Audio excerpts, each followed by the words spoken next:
In today's video, I'm going to be going over everything you need to know about farming underground in 7 Days to Die in Alpha 19. In my last video about farming, I made some mistakes about this particular aspect of farming mechanics. Gone back and better researched and tested underground farming to bring you the ultimate guide to farming underground in 7 Days to Die. I'll be going through how light travels to your crops underground, as well as the blocks you can safely use to block off holes while letting light through. Be sure to stick around to find out what my preferred method of underground farming is, but just before we get into that, if you watch today's video and like what you see, consider subscribing. I haven't got a new subscription goal since you guys destroyed the last one, so let's just try and get to 200 subscribers. So the first thing you'll need to know about farming underground is of course that a crop needs light access to grow. Light isn't that simple though. As you can see here, I have a testing room with a single hole in the ceiling. That hole is lighting all the blocks with crops on them. Don't worry about those cotton plants that look like they're not growing, I just planted them much later than the others. As you can see with the yellow and black blocks, the light from the ceiling goes 7 blocks out from the centre in each of the cardinal directions. Let me repeat that for absolute clarity. The hole lights 7 blocks out in each of the cardinal directions, essentially creating a 15 by 15 cross. The diagonal directions are different, however. As you can see, the light does not spill in a perfect square. The edges are cut off. An easy way to know how much light is in the room is to get 2 directions 90 degrees from each other and draw a line diagonally between them. This will be the limit of the light diagonally. So now you know how far one hole can spread light, you'll probably want to know how to cover that hole safely so zombies don't fall on your head while you're farming. The answer to that question is fairly easy. Every block in 7 Days to Die has a statistic called its light opacity. The lower the light opacity, the more light that gets through. So an object with 0 light opacity does not stop light at all, whereas a block with 255 light opacity completely blocks light. The first option we have for this is wooden frames. The wooden frame has 0 light opacity and won't block light at all. You can use this to stop zombies falling in on you, but you can pick the frame right up to pass through. The frame only has 50 health though. Another option you may initially consider is the glass block. The glass block however has a light opacity of 1. The light opacity of 1 means the light will reach 1 less block in each direction. So instead of a 15 by 15 cross, it becomes a 13 by 13 cross. The diagonal limit is pulled in another block.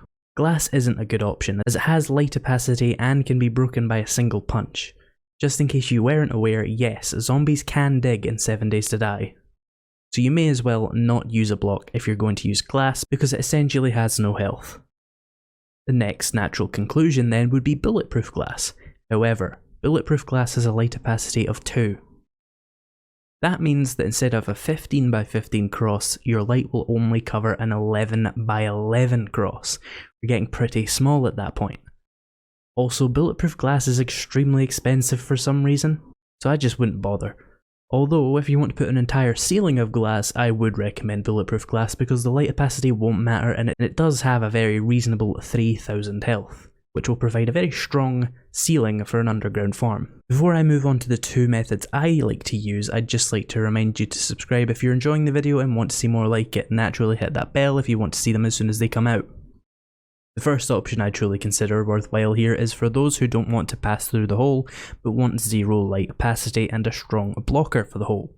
This is iron bars, although early game you can of course use wooden bars.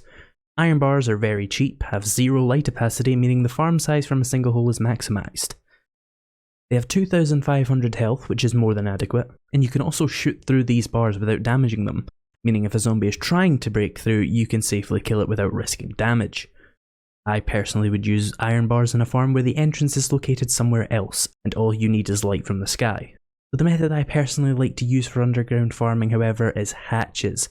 Hatches do have a light opacity of 1, so the farm will be slightly smaller than with bars. Hatches have a much higher potential health than iron bars, with a fully upgraded vault hatch having 21,000 total damage across the 3 levels of decay before something can pass through it. Also, you can open and close the hatch as you go, meaning you can keep people out but get in if you want to. You can also stop people from looking inside and knowing there's a farm in there. One downside is that you can't shoot through the hatch, of course, but with so much health it almost doesn't matter. With all that said though, if you don't want to use any of these blocks, simply look for a block with a light opacity you find acceptable.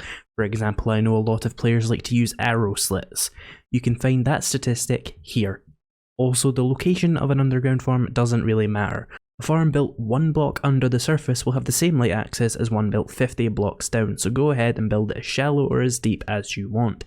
Speaking of depth, water has a light opacity of 3. That means every block's worth of water will reduce the light level by 3 in each direction, so building these under a river is definitely a bad idea. By the way, in this video you will have noticed these lights on the side of the room. These do not provide light for crops to grow. Those are here for your benefit so that you don't see a dark and dingy cave the entire video. Also, those doors are fake. I bet you feel lied to.